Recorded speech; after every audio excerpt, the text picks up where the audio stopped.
What's going on, freaks? Max here with Hardwater Freaks. Danny's behind the camera. I promised you all an instructional on how to use a spud bar. Before you even think about using a spud bar, a couple things to keep in mind. First, you're going to want to look at your shorelines. If you have a steep shoreline like this shoreline traditionally is going to drop off into deeper water much quicker. Versus behind us, you can't see it, but it's a little bit more gradual over there. That's going to drop off into the lake nice and gradual. The ice will be much safer, much thicker there naturally.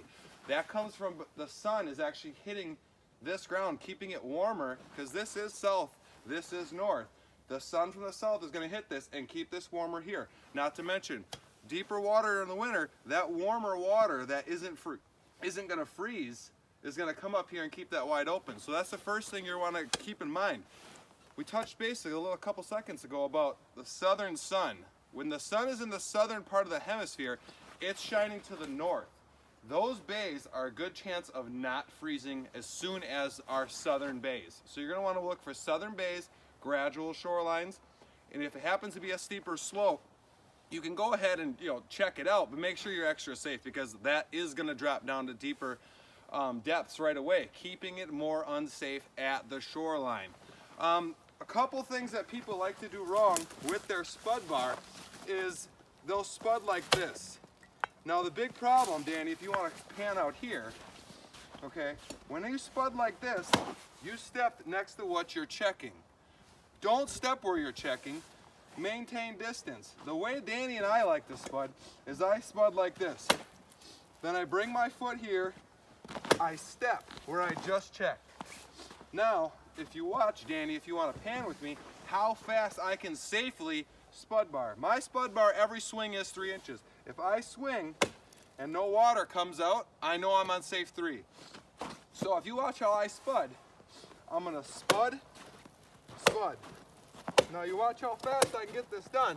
I'm going about 3 feet every single swing.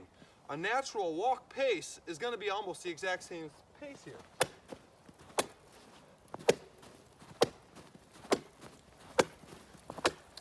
Now Danny and I are actually standing on about 4 inches of ice here in northern Wisconsin. So I mean, we don't need to spud right here. We spudded this last night to be extra safe that we actually wanted to be filming a video here for you guys. So make sure, steep shorelines, try to stay away from them if you can. Go towards those gradual shorelines. Watch the sun, watch the wind.